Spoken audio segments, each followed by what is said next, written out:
Greetings, ladies and gentlemen. Today is December 7th, and the Yankees have finally done it. They have gone out and traded for Juan Soto, as well as with their rivals, the Red Sox, for Alex Verdugo, plus much, much more. Let's do it.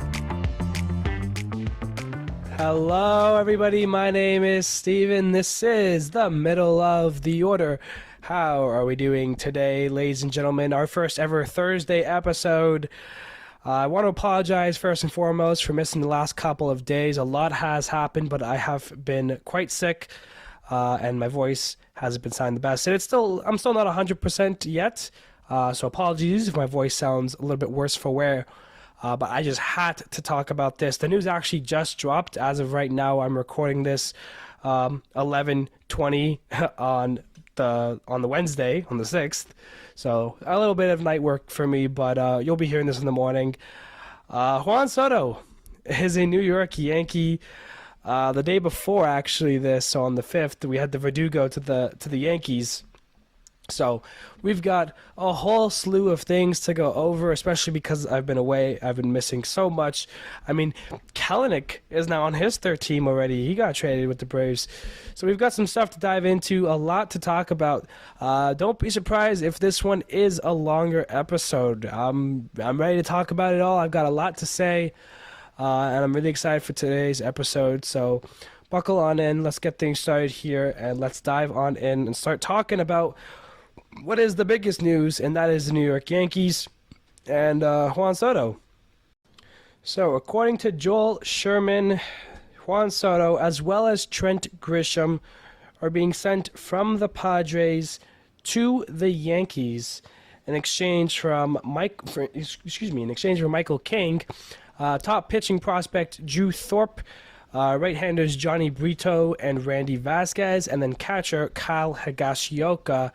Those 5 players are being sent the Padres' way, and this is big for the Yankees. And even if you want to include Verdugo, that trade's a pretty big one as well.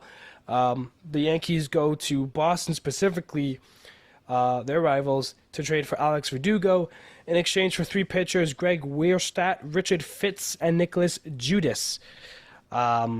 Are the players that go their way there. This is big for New York and for Yankees fans in general.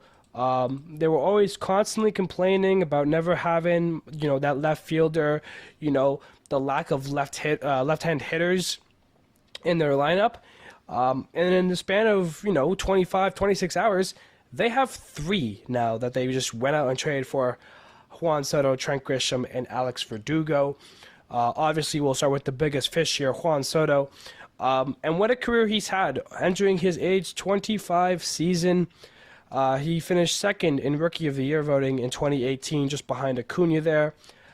He's been in top 10 MVP voting in 4 different seasons. Spent his first couple years with the Nationals before being traded to the Padres in 2020.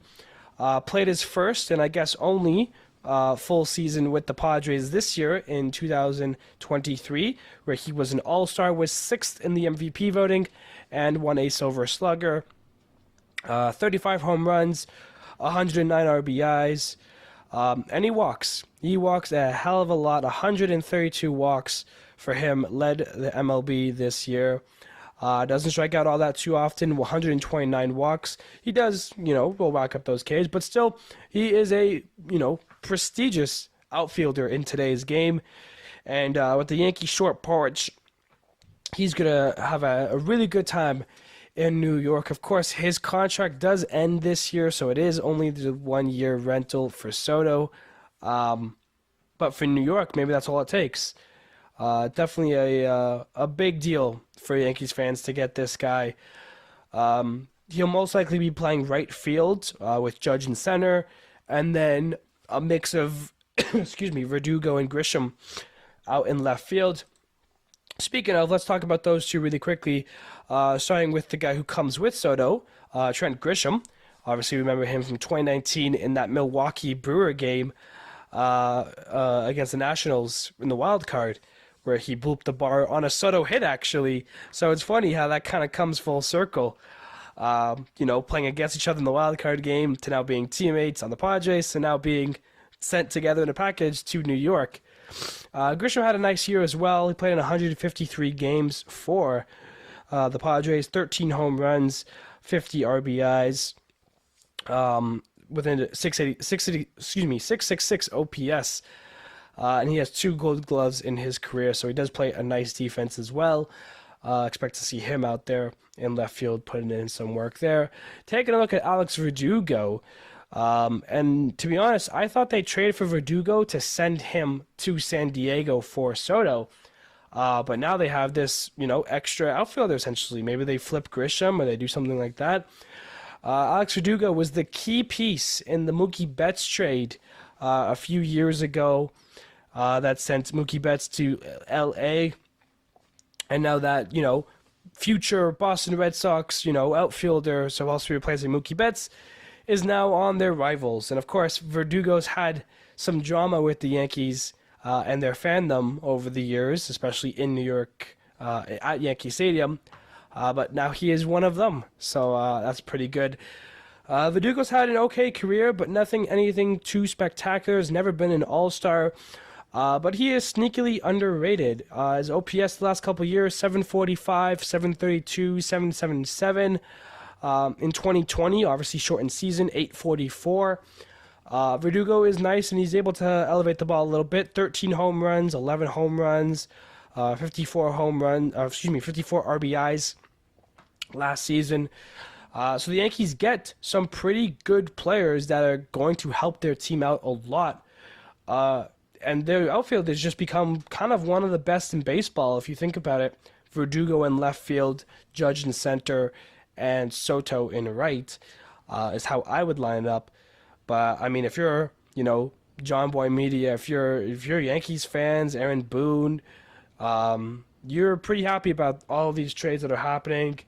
The biggest loss, essentially, obviously some top prospects for sure, but Michael King being the really only MLB talent that goes the other way here. And take a look at his numbers.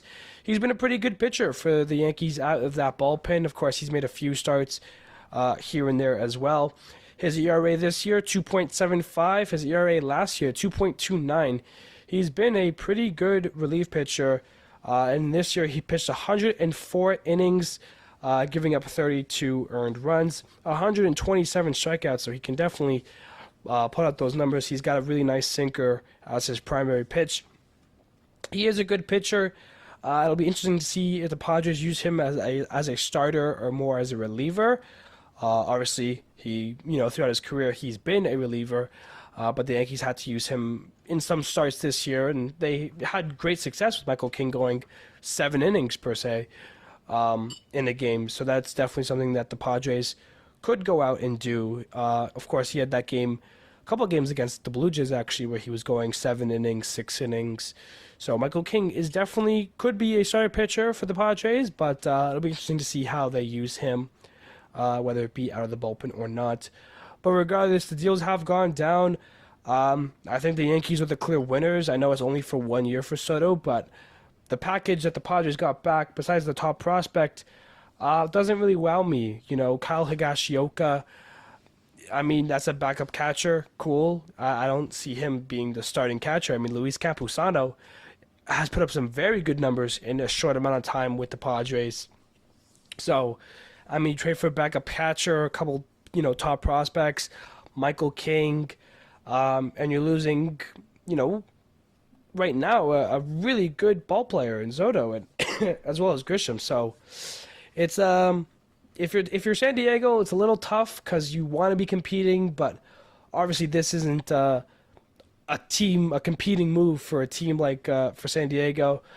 But if you're in New York, I mean, hey, this is exactly what you needed right now to get kind of right the ship, get your off season started. Now all your eyes will shift to Yamamoto, which as Yankees fans do, for sure enough. But it's a win, and if you're a Yankees fan, you gotta take that for now, celebrate today, and see what tomorrow brings. All right, moving along now, some more big news that just dropped here in the evening of Wednesday that we're going over. Eduardo Rodriguez has signed a 4-year deal with the Arizona Diamondbacks for $80 million. That's an AAV of 20 mil a year.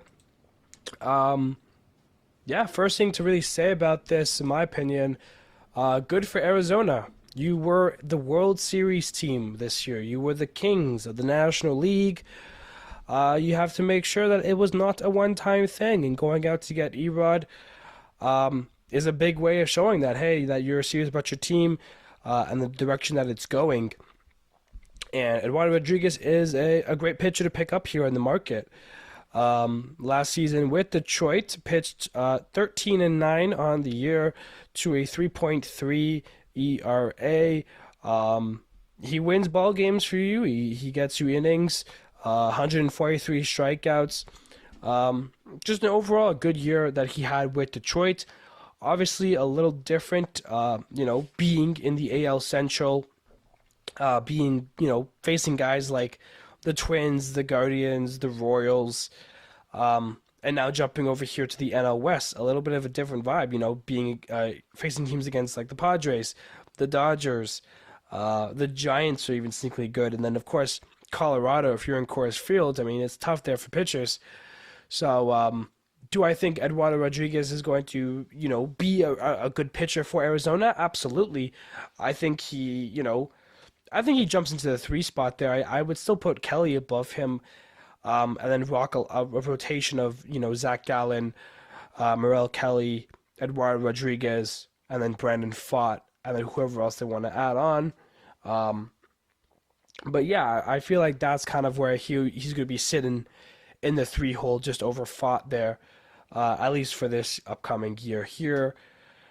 He's a good pitcher, but like I said, it's going to be a different approach, I guess, that he has to have. It's not going to be facing those same teams and, getting to face teams like Oakland and Kansas City often enough. It's going to be harder teams to face, especially in that NL division.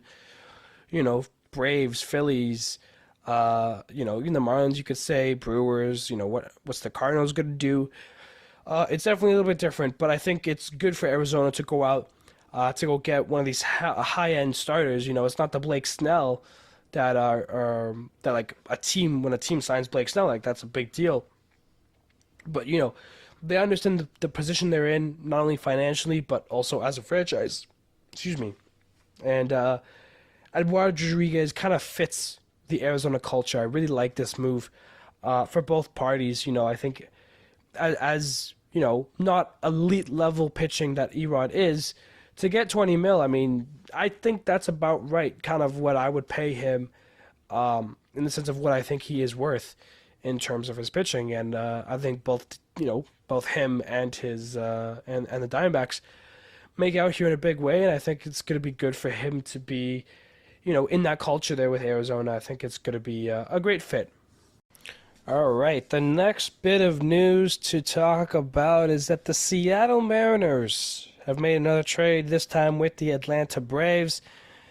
And what a trade it is. The Braves, they get they get three players from the Mariners.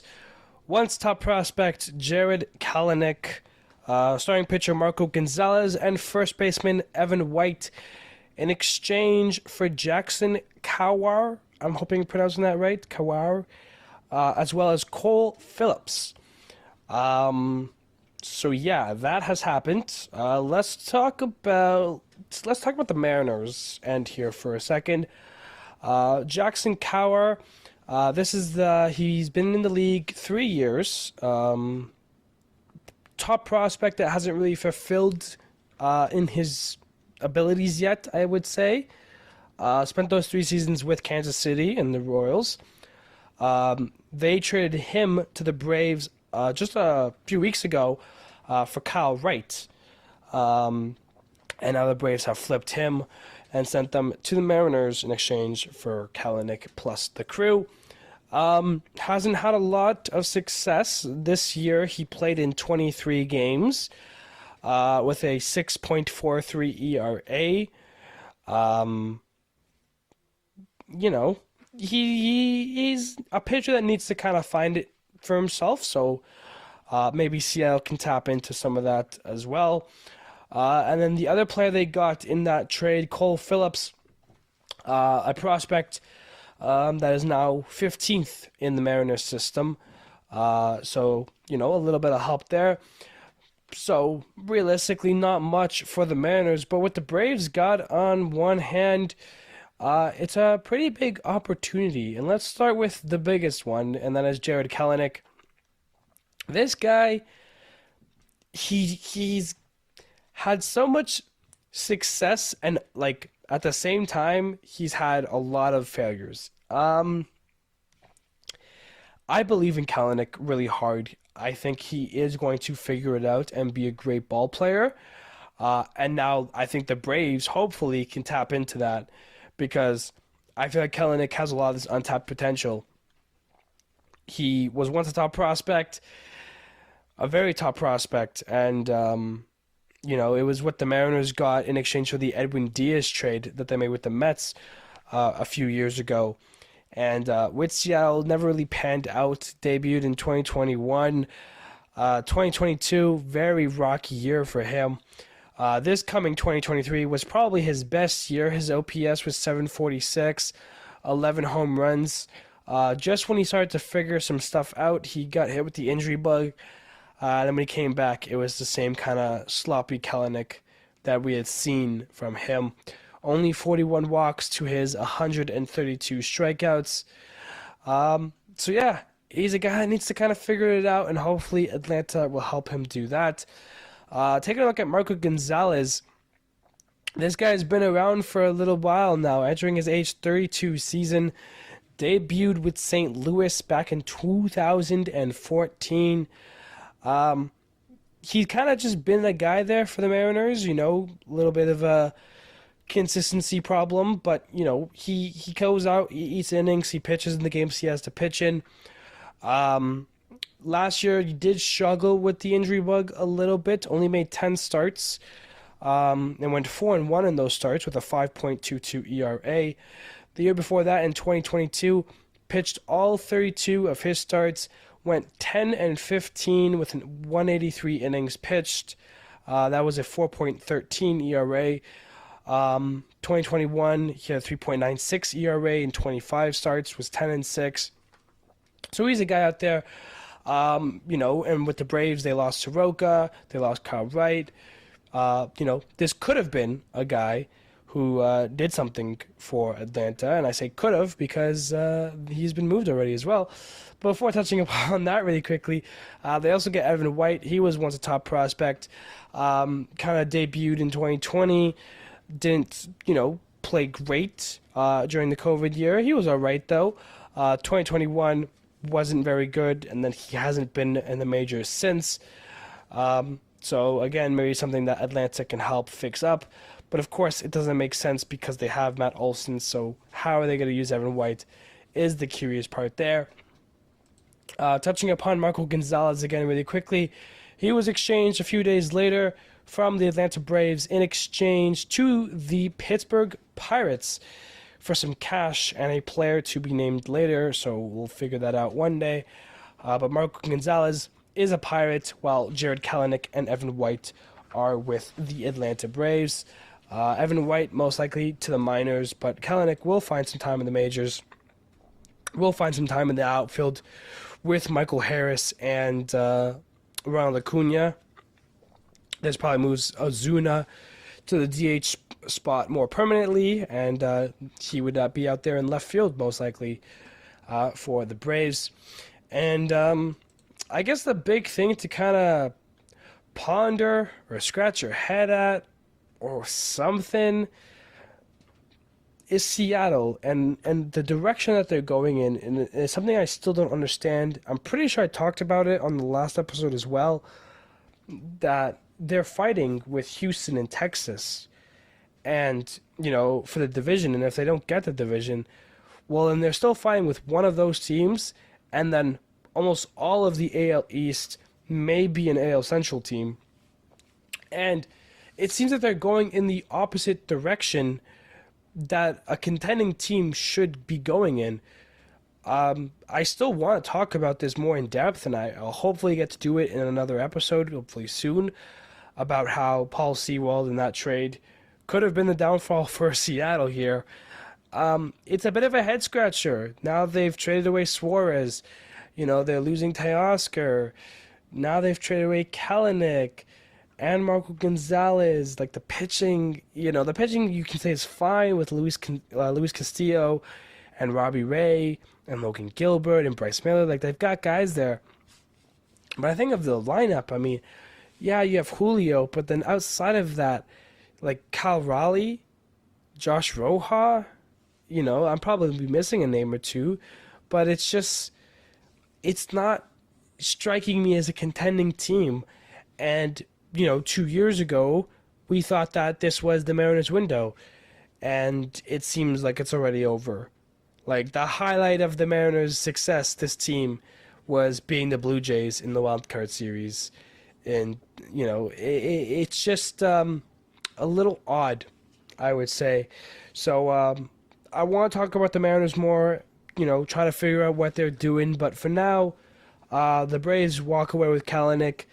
Hopefully, these guys pan out for the Mariners, but it's still a bit of a head scratcher. So we'll have to see what Seattle's game plan is, because right now it's the only word I can use it as is odd.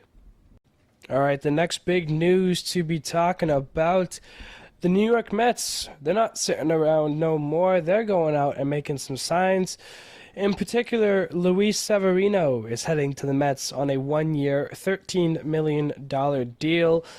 The Mets also pick up Joey Wendell, utility infielder, on a 1-year, $2 million deal, and then also signed Jose Iglesias to a minor league contract.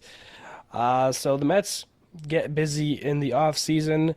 And the first guy here, Luis Severino, and I mean, this is a guy, top prospect, brutaled by injuries from 2019 to 2021, and he hasn't been the same since 2017 and 2018. He was an all-star both years, finished third in the Cy Young voting in 2017, ninth in 2018, and then since his injuries, he just hasn't been the same. This year particularly, he was 4-8 in 19 games with a 6.65 ERA. But he had some nice starts throughout the year, but then he also had ones that just didn't go his way. Particularly at the end of the year, he had a start against Detroit where he went 7 innings, 5 hits, no earned runs, no walks, and 8 strikeouts. But then he also had games like he did against Houston, or like he did Atlanta. Atlanta, he went 4 innings, 5 hits, 5 runs, 3 of which were earned, 2 walks, and 5 Ks. When he's not giving up the home run, he is an effective pitcher. His stuff is still gross, but can he figure it out for not only, a game, but now a full year? The Mets are going to take a chance on him in what they've said is a rebuilding year, or retooling year, I guess. But the Mets aren't planning on competing this year. But, it's a good move for them regardless. I think it's, if it works out, it's a really good move to kind of pair him up with Kodai Senga as well. Of course, he's still familiar with the New York scene and everything. It makes sense for the Mets. Looking at Joey Wendell now, this was a guy who offensively struggled last year, but still plays a good defense. His best year came in 2021 with the Rays, where he hit 11 home runs, the first and only time he's been in double digits. He was an all-star, and his OPS was 741. This year with Miami, 16 doubles, 63 hits, a 554 OPS, so not great, but only 67 strikeouts. So, he does kind of limit the strikeout game in the at-bats that he does get.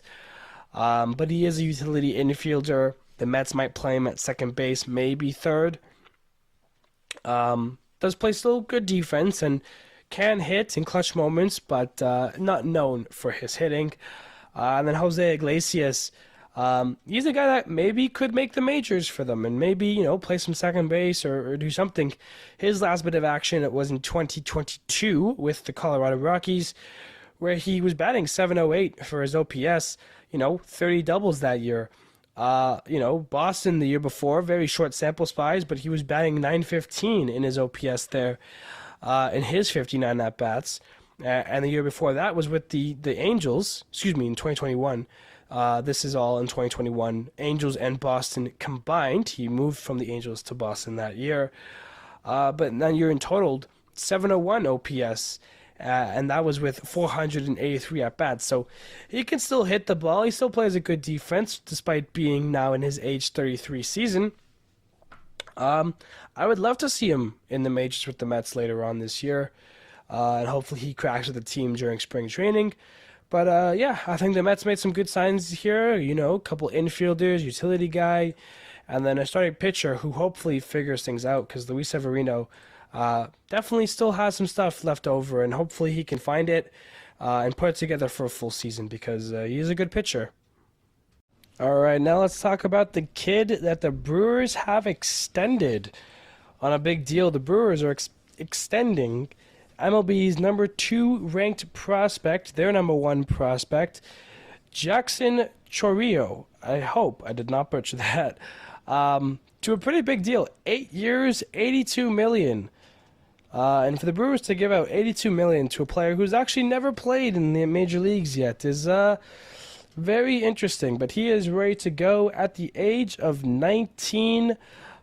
Standing at 5'11", 165 pounds. He's not the biggest guy out there. He's an outfielder, and he's got quite the tool set. Big speed guy, plays the defense, excuse me, really well. And he's gotten a big deal for it. So expect this guy to be up at the start of the season for the Milwaukee Brewers. Most likely right field, I would suggest. Yelich in left and Sal Frelick in center is my presumptions there. But obviously for the kid, I mean, you got to feel great to get that kind of bag before even taking foot in a major league, game. Let's see what he can do. Let's see what he brings to the table. He bats and throws right-handed. I don't really have much to say about this guy, because it's just like, what do you say? Scouting grades has his hitting at a 55, his power at a 60, his run at a 70, his arm at a 45, and then his field at a 60, for an overall of 60 there, 65, excuse me. Yeah, we'll have to see it. See what this kid is worth it. This could be a really smart move for the Brewers if he pans out to be some sort of superstar. So that's the Brewers' hope, and obviously for the kid, you just wanna play up to that and live up to that. So we'll see what happens there. Alrighty, next up, let's talk about the 2024 MLB draft, and particularly the draft lottery that happened just a few days ago. And we have our odds to be talking about here. The Cleveland Guardians have won the draft lottery. They had a 2% chance and the 9th best odds to get that first overall pick. They take a huge jump from where they would have been drafting without it, being 9th, to now being first and having the first overall pick. And how about Cincinnati from where they were at? They had a 0.9% chance to get the pick. They now pick second. And, teams like Oakland, they're picking fourth now. And, it's very interesting to see how the draft lottery has worked so far. Excuse me. In terms of, giving teams some chances here. It's going to be the first time ever in the franchise's history. Cleveland's had a huge franchise. It's the first time ever they have received the first overall pick. Going through the list really quickly, Cleveland will pick first, Cincinnati 2, Rockies 3, A's 4, White Sox 5, Royals 6, Cardinals 7, Angels 8th, Pirates 9th, Nationals 10th, Tigers 11, Red Sox 12, Giants 13, Cubs 14, Mariners 15, Marlins 16, Brewers 17, Rays 18, Mets 19, Blue Jays 20, Twins 21, Oilers 22, Dodgers 23, Braves 24, Padres 25, Yankees 26, Phillies 27, Astros 28, D-backs 29, Rangers 30th, then the D-backs 31 for Corbin Carroll winning the Rookie of the Year, Baltimore 32 for Gunnar Henderson winning Rookie of the Year, and then the Twins with 33 with the Sonny Gray compensation pick. But yeah, Cleveland from 9-1, Cincinnati from 13-2. For A's for the Royals. I mean, they were tied for first. A's are now picking fourth. Royals now picking sixth. Some moves like that. Everyone else kind of moves up a slot, moves down a slot. The Mets, obviously, with their tax implications, they were going down 10 slots anyways, but they had the seventh best odds. Now they're picking 19th. So the draft lottery has actually been kind of fun. Obviously, this is the second year of having it, but it's been good little build up, I guess, and it's good for Cleveland, Cincinnati. Hey, that's huge for Cincinnati, huge for Cleveland. But yeah, there you go. And I mean, just to throw in there really quickly at the end here, the Guardians had a 1 in 50 chance of getting the first overall pick. The Reds had a 1 in 100 odds that they would get the number 2 pick, and the odds that Cleveland gets picked number 1 and Cincinnati gets picked number 2, the fact that that's happening, that's 1 out of 5,000% chance. So, or 5,000 odds, I guess, 1 out of 5,000. So that's pretty crazy, just in general. Moving on now, let's talk about the MLB's Rule 5 draft. That's always something fun that we get to talk about and discuss over. So the way it works, in case, those who are unfamiliar with the draft before, players who are not on a MLB's team's, 40-man roster, they're eligible, some of them are eligible to be drafted by another team. But if they do, that player now has to be on the 26-man roster for the whole season unless they're DFA'd, which is when they get rid of them and another team can claim them. So that draft has happened, and 10 players have been picked up. So these 10 players on opening day will be on these teams. So Oakland has taken Mitch Spence from the New York Yankees, so he there is now in Oakland A's. The Royals take Matt Sawyer from the Yankees. Both of these are right-handed pitchers. The Rockies are now taking Anthony Molina from Tampa Bay, right-handed pitcher there. The White Sox pick up Shane Drohan, a left-handed pitcher from the Boston Red Sox. The Nationals, they're taking Nazmin Nunez from the Marlins, a shortstop. The Cardinals are taking Ryan Fernandez from Boston, a right-handed pitcher. The Mets pick up Justin Slayton from the Rangers, right-handed pitcher. Guardians take Division de los Santos, a third baseman from Arizona. The Padres take Steven Kolek, a right-handed pitcher from the Mariners. And the Rangers, they take Carson Coleman, a right-handed pitcher from the Yankees. This is coming from me from the MLB Pipeline's Instagram. Sorry if I butchered any of those names, but I just want to mention that quickly and briefly there, that the Rule 5 draft has come and gone, and that those 10 players will be MLB players at the start of the season. So exciting for them. Alright, now let's talk about some of the other signings that have happened while I have been sick. Some of these are big names that deserve a little bit more time, but I kind of just wanted to categorize them all into one, just kind of some other signings. A lot of these are relief pitchers. I'll talk about each of them briefly here, but I didn't want to spend too much time, especially with all of the other big news and trades that we had to go over. I didn't want to make this an hour-long episode, but we're going to be getting up there, so let's just dive on in, talk about some of the big names. And the biggest here being that Craig Kimbrel signs a one-year deal with the Baltimore O's for $13 million with a club option for 2025. This makes beautiful sense. Obviously, Felix Bautista, he is going to be missed in the 2024 season as he is with Tommy John. So Kimbrel will either be, pitch in the 8th inning and set up Yanni Cano, or vice versa. But regardless, smart move from Baltimore here. Love it a lot. Good for them. Next couple guys here, the Cincinnati Reds doing some moves for the bullpen that was so poor last season. Emilio Pagan, he signs a 2-year deal with the Reds for $16 million. That's $8 million AAV. And they also signed Nick Martinez for 2 years. He is signing for 26 million, an AAV of 13 mil. So the Reds get some help there. Joe Kelly, he's re-signing with the Dodgers for 1 year, making 8 million. Garrett Hampson, utility infielder, also outfielder, he signs a deal with the Royals for 1 year, $2 million. He was playing with Miami this past season.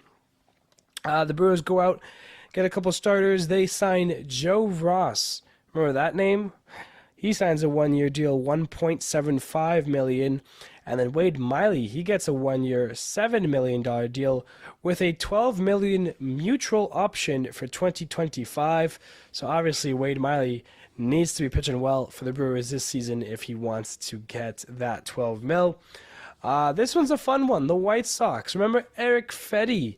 They have reached an agreement for 2 years, $15 million. For those of you who don't know, Eric Fedde was a major leaguer. Good prospect. Never really panned out with the Nationals. He ended up being kind of a bust. He ends up going to, the West Coast, playing some baseball there. Does really well. Pitches fantastic for some of those teams. He is now back in the MLB. He has signed a 2 year deal with the White Sox for that 15 mil. That's a 7.5 AAV, and hopefully will bring over that success that he found over there in the West Coast. The Rangers, they go out and get a veteran signing of Kirby Yates, the Hawaiian native, to a 1 year, $4.5 million deal there. The Astros, no more Martin Maldonado. Yanier Diaz will be their everyday catcher, but in case he gets hurt or in case he needs a day off, the backup has been acquired from Victor Carantini. They signed him to a 2 year deal worth $12 million there. That's 6 mil AAV. The Angels go out and get some bullpen help. They sign Luis Garcia to a 1 year, $4.25 million deal, as well as Adam Simber, used to play with the Toronto Blue Jays, a $1.65 million deal for 1 year there. And the last signing here, Chris Davinsky, he signs back with Tampa on a re-sign. That's 1 year, 1 year with a club option. I never got to see price here. Let me pull it up quick. 1.1 mil for Chris Davinsky. I'm not sure how much the club option is worth, but it is a 1 year deal, 1.1 mil, with that club option for Tampa if they so choose for the 2025 season. Those are all the signings that happened in the last couple of days or so. Obviously, Craig Kimbrel, that is a big one there. But yeah. All right. Now, one of the last things I did want to talk about today, we have a couple other things to mention as well, but I want to talk a little bit about the Ohtani news that's been circulating, because that has been some big stuff here with the winter meetings currently being taken place. And I've heard all sorts of different things, and I want to talk about it a little bit, get my opinions out there, and see if any of it has any traction in the coming weeks. Starting off here really quickly, actually, as I'm taking a gander at my phone, maybe we won't be talking about Ohtani yet, because it seems like the Reds are signing Yeimer Candelario. I don't have much on that, because that's happening here at 1 in the morning. It's I am sitting here right now in my little office space at 1 in the morning recording this, so I can, have to worry about it in the morning. And the Reds are making moves. Mark Feinsand on Twitter, or X, whatever you want to call it, is reporting that the Reds and Yeimer Candelario have agreed to a deal. Not sure how many years, not sure how much money. Obviously, the deal is pending a physical, but yeah, there you go. Baseball live at its core at 1 in the morning here. I'm just going to pull up Candelario's numbers here so I have something to go off of here. But it's very interesting, I guess, for the Reds to go out and do this. They had quite the young core, excuse me, last season. They were much better than teams thought they were going to be. People were surprised on how good the Reds were. Obviously, they called up guys like Ellie De La Cruz, Spencer Steer. A lot of their pitchers were rookies. It was a very young year for those Reds. And I guess Candelario now to play some infield kind of just makes a little bit of a growing sense. Last year, he signed and started off the year with the Nationals. Was one of the hot commodities at the trade deadline before being shipped over to the Cubs to try to help them get to the promised land. Of course, the Cubs ended up fading away that towards the postseason. But still, Candelario has a very strong year, and he's been a pretty above average third baseman for the last couple of years with Detroit. Last year, particularly though, 127 hits, an 807 OPS, with 22 home runs and 70 ribbies. So he's a guy who can do it, When you think of, the top tier third baseman, he's definitely not a player that comes to your mind. You think of guys like Alex Bregman, Nolan Arenado, those types of third basemen. But Candelario is definitely by no means a bad player. He's been a very good, consistent third baseman for the last couple of years. He led the league in doubles with 42 back in 2021. It's a very interesting move. I'm assuming he'll play third base. And obviously, I guess without Joey Votto there, Spencer Steer would then move over from third to first, if that's what the Reds try to do. Definitely very interesting. Pulling up the team here really quickly, Cincinnati's, just because they had so many rookies, I don't want to get it wrong. Jonathan India, where is he going to get traded to? Matt McClain was a guy who got a lot of time, with the Reds that year, playing all sorts of different positions, particularly third and second. He finished fifth in the Cy Young voting. But yeah, it seems like Spencer Steer will now be locking up first base.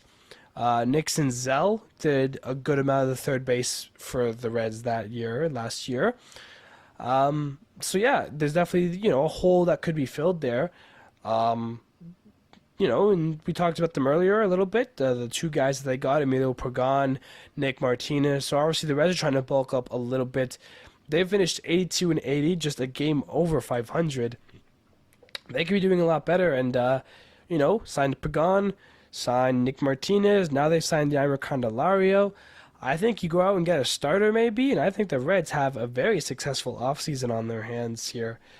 But yeah, like I said, there isn't much more to talk about this. I'll briefly talk about it in the next episode probably, when there's more details to have. But yeah, there's a little bit of a live reaction there for you guys with Yaimer Candelario.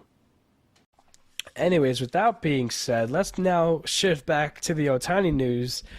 Multiple teams have been speculated and have been discussed. To me, it's now a two-team race. And those two teams, the Blue Jays and the Dodgers, have been kind of what I've been seeing the most discussed with recently. The latest that I saw was that Shohei is expected to make a decision by Sunday, meaning that on Monday we'll have a Shohei signed here episode, if all of that is true. A lot of people, whoa, a lot of people in the winter meetings have been talking about it. Greg Amsinger has been making some charts here and there about the percentages of teams signing with it. Right now, one of his latest ones was 30% Blue Jays, 30% Dodgers, 20% Cubs. Other teams in the mix, the Braves, the Giants, the Angels, and the teams on the very outside, the Mets, Mariners, and Yankees. He recently updated that to say that the Dodgers are 30% and the Blue Jays are 60%. He is leaning Toronto right now. And to be fair and to be frank with you, I can see this move kind of going down. I've kind of crossed off the other teams at this point. I believe in the Blue Jays. I believe in the Dodgers. Everything else to me, him re-signing with the Angels, if the Giants are still in it, the Yankees, a lot of it just doesn't make sense. It doesn't add up. It's just white noise. Maybe I'm wrong. Maybe he signs with one of those teams. Maybe it is the Braves. Maybe it's the Cubs. But for me, I have nailed it down in my head. It is a two-team race, and sometime in the next 2 weeks, I believe, Ohtani will be, whether it be in Dodger blue or Blue Jays blue. And that is the only kind of waiting detail. Dave Roberts, he mentioned a whole bunch of stuff about their meeting that they had. Ross Atkins, I believe on Monday, was missing from the winter meetings, and so was Shohei's agent. The Blue Jays and them apparently met on Monday. So a lot of it is just noise and speculations, but in me, there's a gut feeling that, before Christmas, whether it be the Dodgers or the Blue Jays, one of these lucky fan bases will have Shohei Ohtani for a crazy deal. And that's kind of the waiting game that we're at right now with Shohei. Maybe another team swoops in last minute, but right now, that's where my head's at. All right, we're getting close to the end here, but we've just got a few smaller things to talk about here. Starting off, Felix Bautista and Devin Williams are your relievers of the year. Felix Bautista from the AL with Baltimore, and Devin Williams from the NL with Milwaukee. So congrats to those two. Great years for both of them. I want to mention some of the higher up signings that have been happening. I can't talk right now. The Dodgers are hiring Nelson Cruz and Chris Archer, former players, as a part of their front office, as front office advisor and special assistant in operations. So good for both of those two. Gabe Kepler, fired from the Giants as a manager. He's hired by the Marlins as assistant general manager. So great for Gabe Kepler there. And then Yadier Molina, he's been hired as part of the Cardinals team as a special assistant president of baseball operations. So those are some moves that I saw that I was happy for. So good for those guys. In terms of some other news, the Phillies have announced that they're planning on ditching their red uniforms. At first, when I saw this, I was excited. Like, it was just kind of like a cool, because, those uniforms aren't that great. We prefer the cream color, the baby blue. But the more I've seen it in photos and everything, I kind of like it in like a low-key way. It's definitely not their best uniform, but it's a nice, Monday night uniform kind of thing. But, is it going to be like tragic, not having them wear it? No, it's not. It's just, another uniform. So that's what they announced there. Jim Leyland, he's been elected into the Hall of Fame. Obviously not by the vote, but congrats to Jim Leyland for being elected. Good player. Obviously, I didn't know much about him, but, something to mention there. And the last bit of news to mention is Jung-Ho Lee has officially been posted as of December 4th, and he is eligible for players to sign. He comes from the KBO, a left-hander with some pop, good hitting stats, good fielder. He's an outfielder, excuse me. But yeah, wanted to mention that as well. So that is kind of the other news that we need to discuss. And that's going to do it for us in today's very long episode. Thank you guys for sticking by me. Hopefully my voice was okay. I felt okay with, minus a few coughs here and there. If you're here to the end, thank you for sticking around with us for such a long, lengthy episode. Hopefully I don't have to take that many days off in between episodes going forward. I feel much better. Hopefully my cold is officially over the weekend. The plan is to have an episode Monday, whether it be an episode talking about Ohtani and his new team, or if it's an episode talking about the Seattle Mariners and the head-scratching decisions they've been making, because those are things that I've been wanting to talk about. Either way, the plan is for an episode on Monday. Of course, I'm also dealing with exams as well, but I have some time. I should be able to make some time there. That is the plan. But yes, so without keeping you guys any further, thank you everybody so much for listening.